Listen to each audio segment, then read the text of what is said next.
Olá a todos, bom dia. Antes de mais, obrigado pelo convite para estarmos aqui nesta iniciativa tão meritória e tão importante para nós que trabalhamos no setor do livro. Nós fizemos uma pequena conversa prévia para tentarmos, de algum modo, rentabilizar o tempo que temos, que não é muito.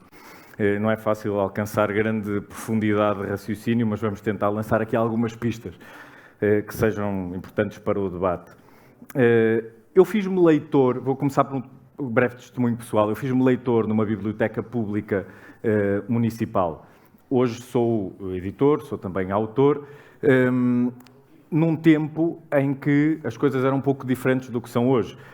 Eu morava perto de uma biblioteca pública municipal, saía da escola, na escola primária, por volta das 4 horas.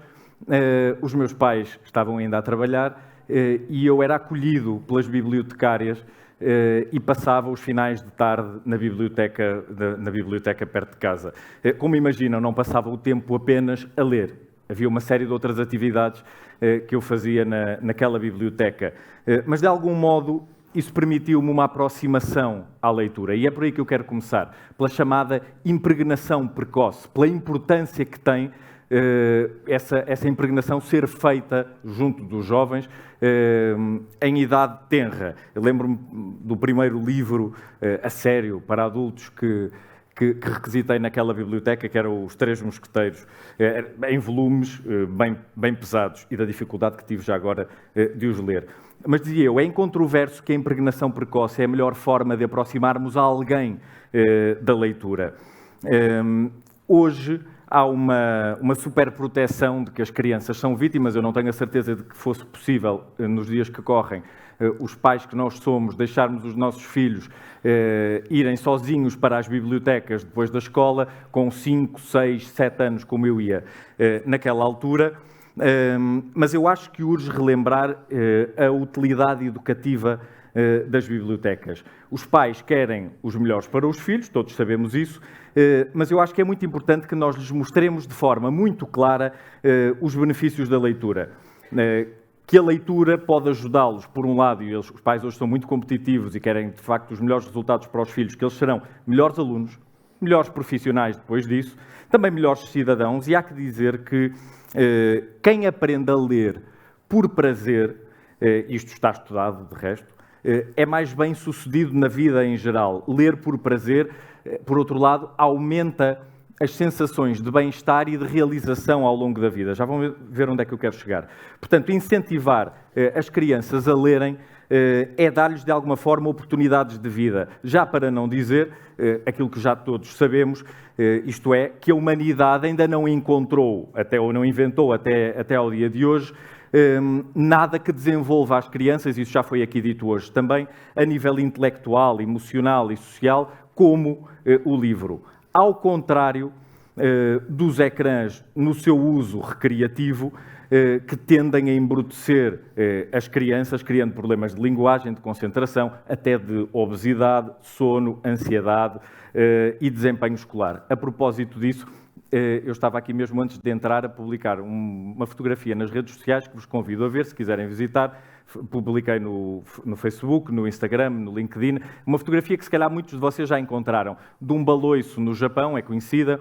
De um lado temos uma criança, a criança que está em baixo, com livros na mão, e do outro, a criança pequenina, com muitos livros na mão, e do outro lado, em cima, está um indivíduo grande agarrado ao telemóvel.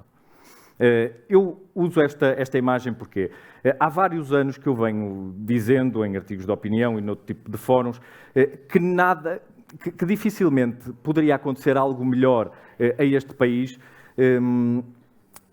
ou dito de outra forma, o melhor que poderia acontecer a este país era termos um governo que decidisse encarar o incentivo à leitura como desígnio nacional. O que é que isso quer dizer? Em primeiro lugar, que é preciso investir, claro. E pronto, e nesta altura os governantes também já não se interessam tanto pelo assunto. É a altura em que eles perdem o interesse pelo assunto. Mas é que o investimento, de facto, não são só, até porque isto não são autoestradas, não é o TGV, não são novos aeroportos, mas é aí que eles se enganam. E é aqui que quero passar a conversa para os meus colegas, porque de facto não há nenhum meio de transporte melhor ou nenhum meio de transporte mais rápido e mais eficiente para um futuro melhor do que a leitura. Por isso, a um primeiro nível, acho que nós, editores, livreiros, profissionais do setor do livro, deveríamos estar em constante campanha de divulgação dos benefícios da leitura. E as bibliotecas, no meu entender, e com isto termino o tal testemunho pessoal, podem ser a âncora de um projeto deste tipo. Bruno, concordas com isto? Totalmente, Rui. Quando falamos de bibliotecas, falamos efetivamente daqueles locais que estão muito relacionados com o livro. A maioria de nós aqui nesta sala, quando pensa em livros, pensa imediatamente em bibliotecas, e quando pensamos aqui em montar este painel, naturalmente queríamos trazer para aqui toda essa relação que as bibliotecas, e que neste contexto específico, as bibliotecas públicas municipais, não vamos falar de bibliotecas nacionais, não vamos falar de bibliotecas universitárias ou de bibliotecas escolares. A ideia de pensarmos em bibliotecas públicas como este espaço, como alguém escreveu na internet, ninguém sabe muito bem quem, que disse que criar bibliotecas públicas hoje seria totalmente proibido. Quem é que iria autorizar, permitir que podíamos ter um espaço público, de acesso livre, gratuito, onde podíamos ter acesso à informação, onde podíamos ler um livro, um jornal, uma revista, ver um filme, mas assistir a uma conferência, a um lançamento de um livro, mas tocar um instrumento musical também e aceder à internet, e tudo isto feito com o apoio de profissionais, de pessoas especialmente treinadas e com habilitações e com competências para fazer este papel de mediação. Quando falamos naturalmente também em livros, falamos nessa capacidade que existe de podermos ler o que nós quisermos, e felizmente vivemos em liberdade de escolha e liberdade de leituras também. Mas não podemos esquecer que precisamos destes espaços, e é muito bom que nesta edição aqui do Book 2.0 haja a oportunidade para falarmos especificamente de bibliotecas públicas e de profissionais que trabalham nestas áreas, que são os bibliotecários, não provavelmente as bibliotecárias que o Rui falou há pouco e que já hoje falámos aqui de manhã, mas aqueles profissionais que têm esta função de mediação. Mas que mediação é esta que falamos? É a hipótese de naturalmente podermos aconselhar uma leitura. E eu, que sou bibliotecário também, dizemos sempre naquelas discussões profissionais que para quem trabalha em bibliotecas públicas é muito fácil fazer uma sugestão ou dar resposta a uma necessidade sobre um livro de química ou de física ou de matemática, mas quando é preciso escolher um livro de ficção, tudo se complica. Como é que nós vamos conseguir sugerir efetivamente uma leitura que seja do gosto do nosso interlocutor, que nós consigamos fazer essa mediação entre o interesse, a sua vida, o seu processo de identificação, a sua capacidade de se transportar para dentro da história do livro. É algo muito difícil, mas é algo que é possível de fazer nas bibliotecas públicas. Sabemos também que neste tipo de equipamentos, muito pela influência do cinema, da literatura, da televisão, toda a gente sabe o que é uma biblioteca pública, certo? Toda a gente sabe o que é uma biblioteca. Somos todos bibliotecários em potência e podemos fazer a gestão da melhor biblioteca do mundo. É importante que nos relacionemos naturalmente com as nossas comunidades, que haja esse processo de identificação, mas é importante também pensarmos que existem profissionais com formação, com habilitações próprias, que têm naturalmente essa capacidade de fazer esta ligação. Em Portugal, não sei se sabem, nada como números, como as evidências, os factos, temos a Rede Nacional de Bibliotecas Públicas, há 38 anos, que cobre todo o território nacional, incluindo sempre a região autónoma da Madeira e dos Açores, e falamos de 448 equipamentos de biblioteca pública. Quando falamos da dificuldade de acesso ao livro, teremos sempre que pensar que falamos numa questão mais comercial e empresarial, mas felizmente temos uma rede nacional de bibliotecas públicas que permite esse acesso, que facilita esse acesso e que todos os anos, em média, recebe cerca de 5 milhões de visitantes. Não é de menos importância se pensarmos que 448 equipamentos, que vão de Freixo de Espada à Cinta a São Brás de Alportel e que vão do Fundão até aos Açores e à Madeira, têm esta capacidade de atração de público. É verdade, e o estudo que a APEL apresentou aqui esta manhã desafia-nos e insta-nos a todos a agir, porque dos 6 milhões que visitam as bibliotecas públicas, nós temos apenas 2 milhões de inscritos. Significa que as bibliotecas têm esta capacidade e esta oportunidade de ser o espaço de acesso ao livro, o espaço também de incentivo e de promoção da leitura, não esquecendo o trabalho que estas 448 bibliotecas fazem na promoção de autores, na promoção do objeto, na promoção de conteúdos, na promoção da mediação também. E não é de menos importância pensarmos que, ainda assim, os cerca de 2 milhões de euros que são gastos na aquisição de documentos para as bibliotecas públicas possam permitir dar resposta a tudo aquilo que seria necessário fazer.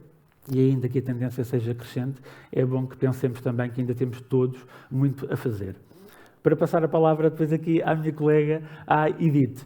Relembrar também que quando falamos de bibliotecas públicas, falamos daquilo que a sociologia consagrou como o terceiro lugar.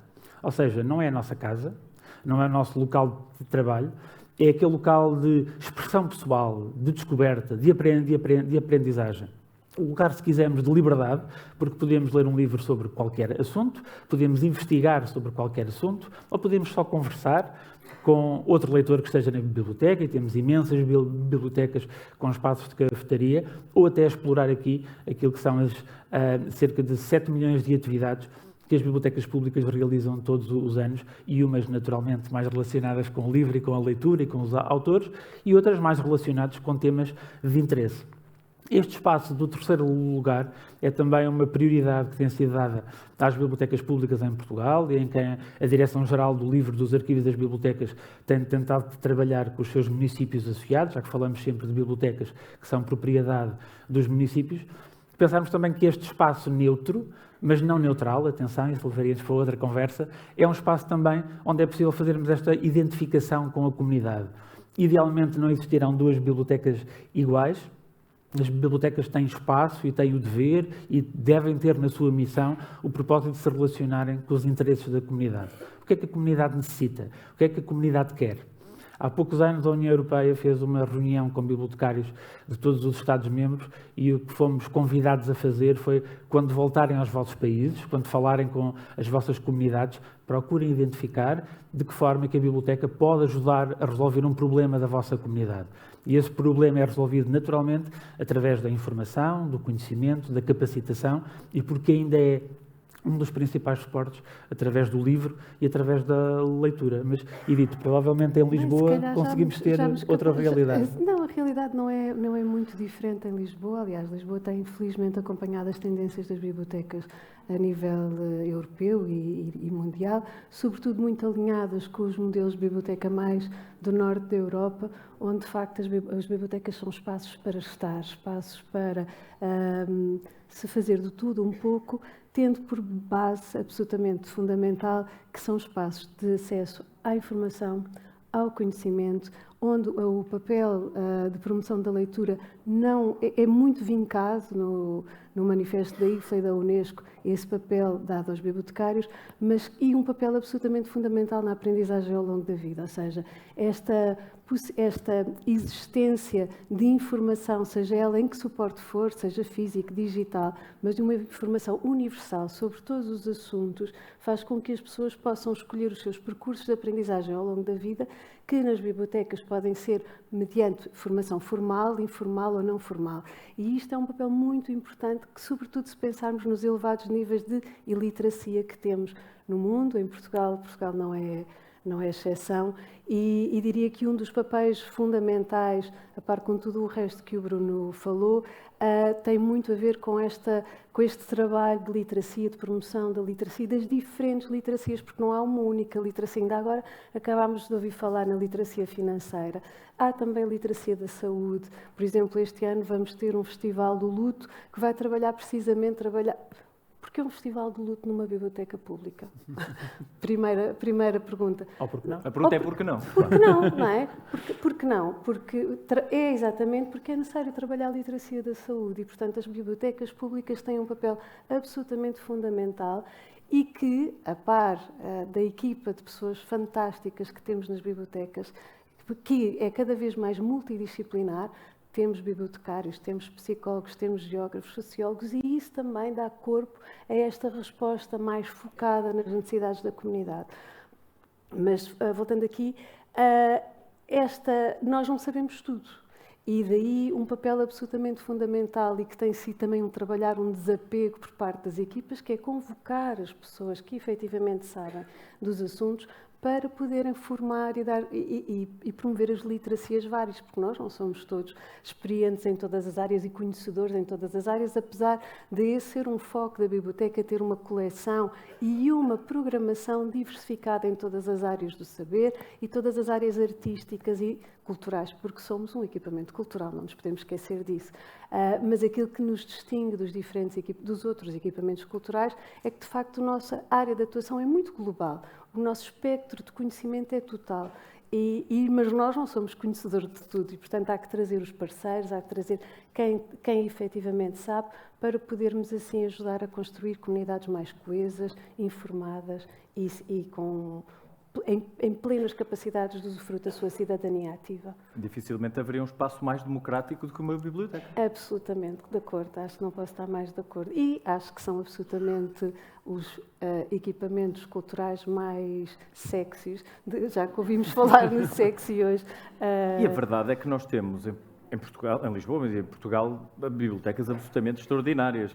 Na nossa conversa prévia falámos de alguns exemplos. Sim. Eu lembrei-me daquela biblioteca formidável de Viana do Castelo, em cima do rio. Sim. A biblioteca de Angra do Heroísmo, que é um polo cultural formidável. Sim, nós temos, por exemplo, em Lisboa, e depois já passo ao Bruno para dar aqui outra dimensão, em Lisboa temos, de facto, bibliotecas instaladas em palácios, temos bibliotecas instaladas em antigas casas senhoriais, mas também temos com projetos de recuperação, como por exemplo a da Biblioteca de Alcântara, que foi alvo de uma menção honrosa de um prémio de reabilitação urbana, é um edifício absolutamente maravilhoso, ou uma biblioteca como a de Marvila, assinada e projetada pelo Estes Ferreira. E, portanto, são também espaços confortáveis que conciliam, e esse é também um grande desafio de hoje, a propósito a existência do silêncio e da reflexão com a existência do burburinho, que é natural do encontro entre pessoas que se privilegia e que se quer continuar a promover. Conseguir escolher uma biblioteca das 447 iria colocar-me numa posição muito, muito, muito difícil. Mas como já o fiz várias vezes, tenho assim uma espécie de uma carapaça de proteção. Eu convidava-vos a ver a sala de leitura da Biblioteca Municipal de Câmara de Lobos. É incrível, extraordinária, totalmente instagramável, portanto vão conseguir ter um número de visitantes e de likes no vosso espaço. É um espaço que convida naturalmente ao convívio, porque também tem esse lado mais social, mas convida naturalmente também à leitura, e tem uma zona da sala de leitura em que o chão, a parede e o teto são totalmente de vidro e em que temos todo o Atlântico ali à nossa frente, quase metaforicamente dizendo que a biblioteca, com a sua coleção, com os seus equipamentos, com os seus serviços, abre-nos ali o caminho para descobrir o resto do mundo, que é isso também que nós fazemos em bibliotecas, é ter essa oportunidade, ou dar essa oportunidade aos utilizadores, às pessoas que vão a bibliotecas públicas, de descobrir o mundo e descobrir o mundo, eu sei que o que eu vou dizer é polémico, mas da maneira certa, da maneira correta. Edith já falou aqui da questão das literacias e esse é o desafio que nós também temos quando lidamos com o público e com a comunidade. Não temos mais tempo. Obrigado. Obrigado.